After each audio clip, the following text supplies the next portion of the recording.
Whenever I talk to people about this and women about this in, my work with them, there is sort of like this flavor of sadness that comes with that. Like, oh, I can't receive pleasure. Like I'm scared of actually feeling good, because at the end of the day, when I ask people what their biggest goal is, feeling good with food with themselves is probably their biggest goal, but it's also something that they fear the most.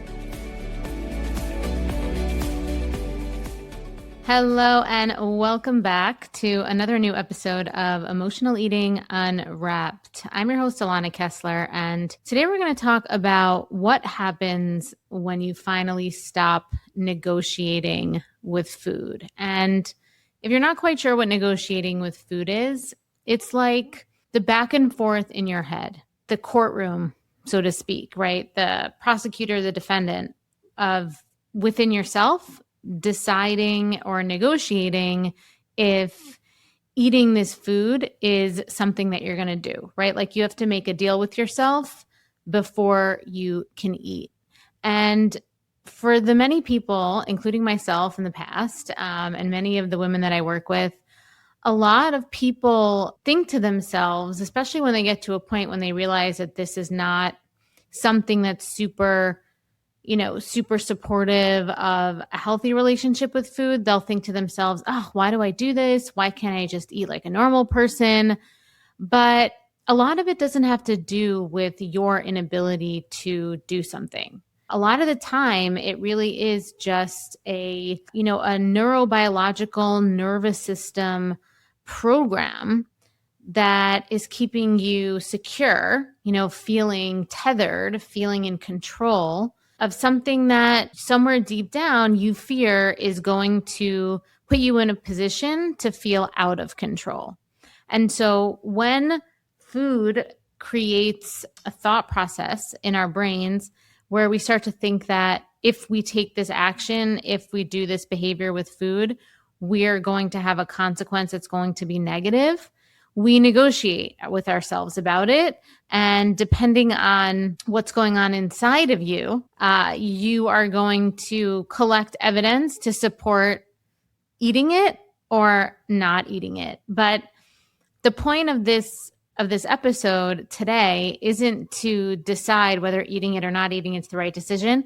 It's really to talk about the process of the negotiating and talk about what negotiating with food does to our lives, to our quality of life, to our happiness of life. And I'm going to talk about 3 specific ways that negotiating shows up that you might not realize that it's actually negotiating. You might think it's just your regular, everyday thought processes, right? Like sometimes it can look like planning. Sometimes it can look like actually being in balance. Sometimes it could look like you're disciplined, right? There's ways that we can view this behavior and turn it so that it reflects back to us that it's something good. And, it's not black and white that it's good or bad, but really underneath, there's often something deeper happening. And if you feel that low-key sense of stress, of edginess, when you are having these experiences that I'm going to go into today, then it's likely that you are negotiating with food and it is not it's not the best way forward. All right. So before we dive in, I just want to introduce myself. If you're new to the show, my name is Alana Kessler. I'm a registered functional dietitian. I love all things nervous system, mindfulness, just everything related to the holistic ecosystem of the body and living our best lives. And I want to help you understand how you can be a friend with your body and, really just create ease around eating, around food, around how you relate to yourself. And welcome. So let's dive in. All right. So like I said, negotiating with food is usually never about the substance of food itself. Okay. It's what happens when your body has learned that food needs to be managed, right? It's not something that can just be free flowing. that could be in the moment, that could just be enjoyed. It needs to be managed. And once your brain and your nervous system puts food into that category, your neurobiological system doesn't treat food as something that's just neutral, right? Automatically, food is not seen as something that is just a neutral substance. Ultimately, the antenna goes up, the red danger lights go on, and it treats food like something that can have, like I said before, can have a consequence that is negative. And so before you eat, you have a conversation in your head, like, should I have this? You start, thinking like what you had earlier, what am I having later? Did I work out today? Am I going to regret this later? Is there a way for me to, is there an exit strategy tomorrow that I can make up for it? And all of that managing and hypervigilance is very tiring. And it feels like you are constantly trying to out strategize food. And, I think we all know this, but I want to just reiterate this in case you need to hear it again. This is not you being irrational. It's your body trying to control a scenario that it feels is unpredictable, is uncertain, and it doesn't trust, right? It doesn't trust this decision that is coming up. And so it's trying to get certainty before the decision happens. All right. So the first way that this shows up is trading across time, which is when you're constantly moving the eating and the food around in your head. So an example would be like, I'm going to fast the whole day today because I want to have a huge dinner. I'm going to eat this today, but tomorrow I'm going to restrict like crazy. Just kind of like having this conversation about food where you are, you're like trading the experience with it for some future thing that's going to happen so that you can neutralize it, so you can equalize it. But it turns every eating experience, every meal into like some sort of mathematical equation, right? You're not actually asking yourself, like, what do I actually want? What you're really saying is, do I have permission to have this based on what I already ate or based on what I might eat later? And, that looking outside of yourself for permission, that's the vulnerability that's underneath the negotiating, right? That is the true, like, if you think to yourself, wow, there is a part of me inside that feels like I need permission to have this. And the way that my nervous system and brain is protecting me from how vulnerable that is, it's negotiating, right? That's what's happening, right? The negotiation, it's a strategy. It's a coping strategy. It's a survival strategy from feeling the rawness of feeling like you need permission for eating. Suddenly what happens is you're pulled completely out of the moment, and the food that's in front of you, the meal that's there, you're not even in that moment.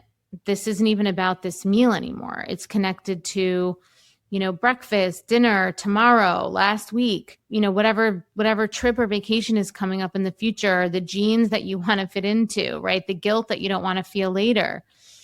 It's sort of like this running ledger that never really gets balanced, right? It never really equalizes. And so that's the tiring part, is your brain is trying to get ahead of the decision before you finish the one you're in, because it thinks it's protecting you, right? It thinks it's protecting you, but it's on alert, it's scanning, and it's trying to prevent this bad feeling before it happens.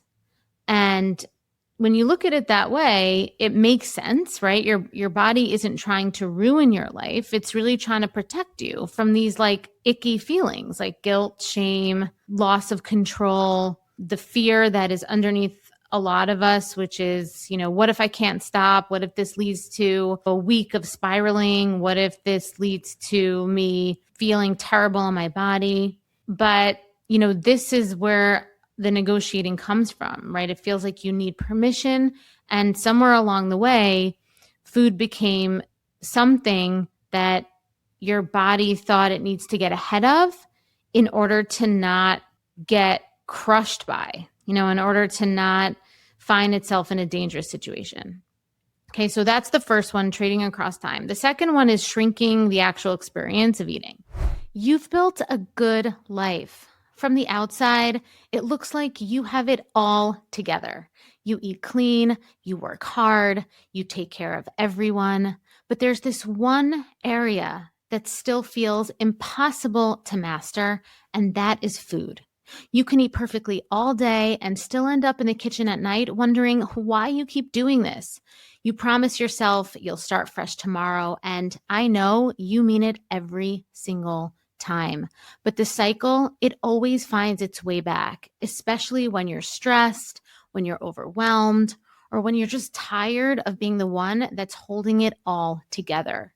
And I get it because I lived that way for years. And what I learned is this. The problem, it was never about food. It was the pressure underneath it, the perfectionism, the self-doubt, the part of me that never felt safe and secure to just be me. And that's why I created the sober eating sequence.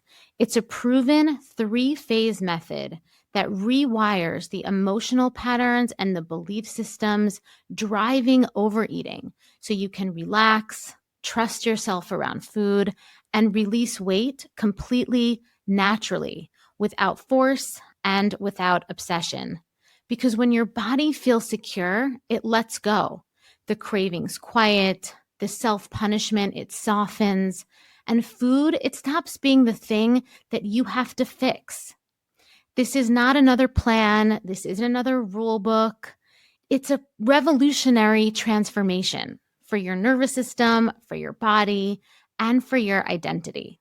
So join the sober eating movement today. This one I feel like is sneaky because you can make a lot of excuses for why people do this. So this is one of those things that you have to be really honest about your motivation, because for some people, this action can really be just a casual action. Okay. And so what I'm saying is you eat in a certain way where it feels like it quote unquote counts less, right? Like, you technically eat the food, but you don't let yourself be fully in the experience of eating it. So an example would be like eating lunch or eating, a snack that maybe isn't maybe isn't the most quote unquote healthy or high nutritional value thing you could choose. So you eat it while scrolling your phone, right? You eat it while standing at the counter instead of sitting down, because sitting down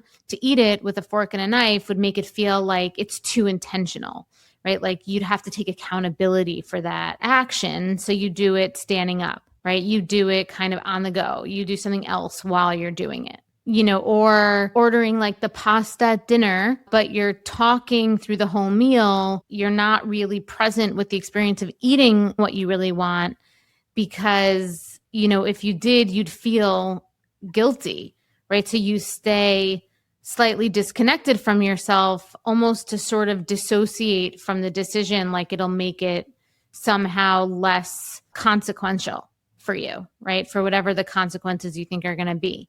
So why I said it was sneaky is because on the outside, nothing really looks that wrong, right? Like you ate, you didn't restrict. Like on the outside, someone would be like, wow, she really lets herself eat what she wants. It's, she's not restricting. She's breezy with food. But inside, that there's a quiet, subtle dissociation pulling away from this experience. Almost like there's a part of you that's saying, don't actually like choose this intentionally. Don't enjoy this too much. Don't savor this. Don't be in the moment with this, because if you actually acknowledge that this is happening and that you're eating this, this is where things are going to start going downhill. This is where things get dangerous. And for a lot of the women that I work with, it isn't just the actual food substance and the consequence of eating the substance that feels scary. It's the joy. It's the pleasure, right? It's the moment of thinking to yourself, like, I'm actually going to let myself internalize and embody how yummy and delicious this is, because we're so afraid that feeling good means that we're not going to be able to stop chasing the good feeling. And therefore, we're just going to be totally out of control. So instead of letting the meal, the eating experience that you're having be actually satisfying, be actually pleasurable, your nervous system is dampening the experience for you. It's distracting the experience for you, right? You check out, you're on the go, you rush, you distract, right? You eat in a way that where you can sort of say like, oh, it's not a big deal. Or I don't know, this was, it was sort of like a sidebar. It was a side note of the day, but it was a big deal. And it was a big deal, not because of the food that you actually ate, not because the food was bad, but it was a big deal because your body doesn't feel safe and secure and grounded enough to fully receive the experience of pleasure and presence with food. And this is also how the guilt, kind of like the guilt cycle starts to make more sense too, because a lot of times when you eat this way, you don't get the satisfaction, right? You get like a hint of instant gratification, but then almost immediately it turns into guilt, because gratification and satisfaction are not the same thing, right? You're going to get gratification by eating in this distracted way. You're going to get sort of like this numb kind of gratification, but you're not going to get the satisfaction. And I think that's a really interesting distinction, an important distinction. So now what happens is your brain starts to associate this gratification with the crash afterwards. And that's why people, and maybe you listening to this, start to associate certain foods as being bad or trigger foods because of this loop, because of this cycle. And we're like, we know where this is going to go. And the reason is because you've trained your body to believe that enjoyment and joy and pleasure and presence and actually like having a longer term experience with those sensations, not just a fleeting instant gratification, you've trained yourself to believe that that is something that you have to be careful of. You have to, be wary of, that it's dangerous. Whenever I talk to people about this and women about this in, my work with them, there is sort of like this flavor of sadness that comes with that. Like, oh, I can't receive pleasure. Like I'm scared of actually feeling good, because at the end of the day, when I ask people what their biggest goal is, feeling good with food with themselves is probably their biggest goal, but it's also something that they fear the most. So there's a certain, heaviness to it, but I actually want to reframe that into hope, right? Because I just shared with you that this is a learned behavior based on, this instant gratification, dissociation, distraction loop.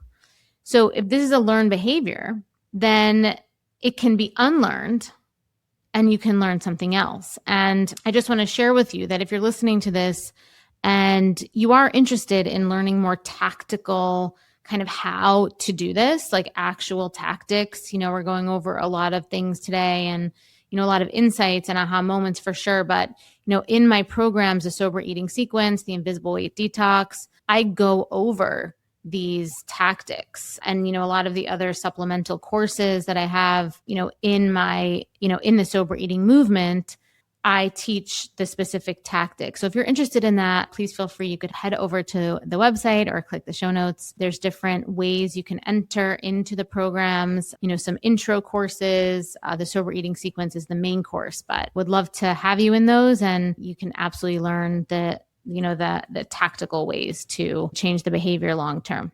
All right. So the last way that we negotiate with food is feeling like you have to earn it first. This is a big one, I think. I think a lot of women do this. I think a lot of men do this. I know my husband definitely does this sometimes, but where you have to earn it, right? You have to earn it through a workout. You have to earn it through productivity.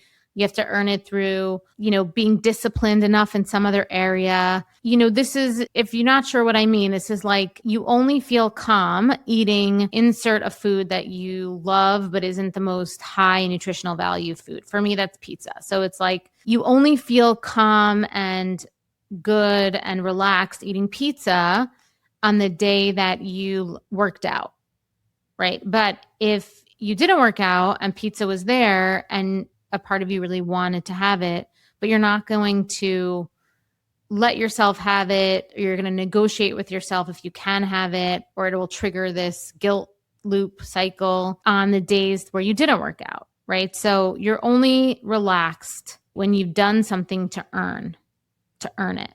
And on the outside, someone looking in, outside looking in the window of this behavior, it might not look like a big deal on the outside, right? It can even look like motivation, right? It can look like you're motivating yourself. This is actually a really good Pavlov's dog technique, right? But again, we're not dogs, right? We're humans that have a huge breadth of experience, and we don't go about our emotional lives like dogs, right? We're not as simplistic as that. We want to have full breadths of experience. So when we do treat ourselves this way, it triggers something inside of us, right? It's not, when we ask ourselves this question inside of like, have I done enough to deserve this, right? When we're operating on this, like, if I deserve this, I get a treat. That's heavy, because what we're saying is like food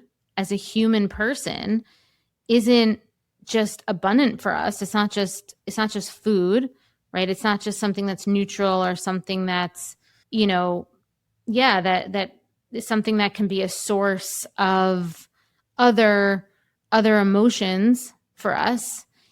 Really what it is it's proof, right? Proof that we're worthy, proof that we're good enough, proof that we are disciplined enough, proof that we are controlled enough. And when you set up this condition, right? It's actually a condition. And when you set it up where you only get it if you've earned it, your body only then can relax, that is loaded, right? If you can only relax and enjoy it when you've earned it, but if you didn't earn it, it feels edgy. If it feels like it's something that you have to brace for or get through, or it creates an experience of fear inside of you, whether that's fear in this moment or it's fear in the future, that's a painful experience. That's painful in the nervous system. That's setting up a pattern that continues to create this situation where we don't feel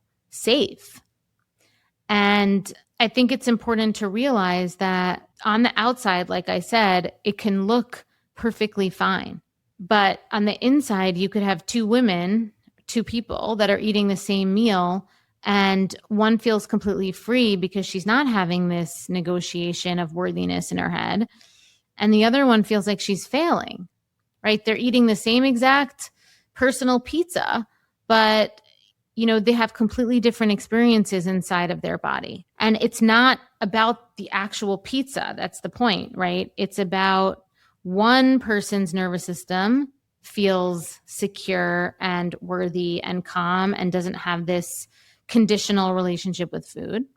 And the other one is still asking for permission, right? Is still saying, can I create a scenario where I'm allowed to have this? As a human, we're not supposed to have we're not supposed to be conditional with our food, right? We obviously have to make choices based off of our goals and, how we want to feel and on all those things, right? It's not just carte blanche to eat until we're stuffed balloons and just eat whatever we want. Obviously, there's discernment that needs to be had, but we aren't supposed to earn something if we want it, and it's a completely aligned reason objectively for wanting it. You were never supposed to have to prove your worth at all before eating something, right? You don't have to be productive enough. You don't have to have worked out enough or get to a certain weight in order to say like, oh, now I get to eat this way. Now I get to have this food. But if your body and nervous system has learned that permission and allowance to have food only comes after proving that you're worthy, of course, eating is going to feel complex, right? And of course, relaxing around meals feels hard, or even making decisions around eating feels hard, right? Or enjoying food feels like it's something that's suspicious, right? Because your body is going back to an old protective mechanism for the vulnerability that we discussed in the beginning. And it's following a rule and a condition that it learned a long time ago, even if that rule is actually hurting you now. So if you heard yourself, right, or you saw yourself in any of these patterns today, I don't want you walking away thinking like, oh, great, like there's another thing wrong with me that I have to fix. That's totally not the point. The point is just for you to become aware and start to see the patterns that your body's created, and to really just unlock compassion for yourself that your body created a very smart system, this negotiating system, to help you manage something that, didn't feel safe, right? To help you manage this, this vulnerability. Just to name some of the vulnerabilities that some people feel, a lot of it is often related to food feeling unpredictable, right? Or your body feels out of control. Feeling good and enjoying something feels dangerous, like maybe you had consequences in the past that, pleasure equals consequence that's negative, right? Or maybe feeling hunger feels scary.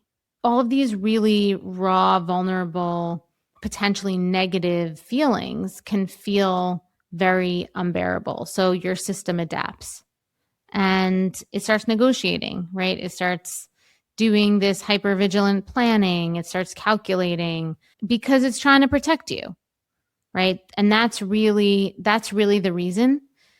But like I said before, your body and your brain are so adaptable, and anything that is a pattern or is an operating system that has been running for a really long time, it might be it might take effort. It will 100% take effort, but it can be unlearned, and you can build a new operating system, and you can retrain your brain and your nervous system to build safety, to build self-trust, to build an unconditional relationship with food, right? An unconditional but discerning relationship with food. Okay, this is 100% possible. And once this happens, you'll notice that these negotiation tactics, whether they're overt or subtle for you, will start to go away. And I hope that gives you peace of mind, because it is absolutely the truth. I've seen it with myself. I've seen it with the women I work with, and I know that it's possible for you. So that is all I have for you today. Thank you so much for listening to today's episode. And as always, please follow us and like us and rate us 5 stars and give us a written review on YouTube, Spotify, Apple, all of the places that our podcast is being distributed.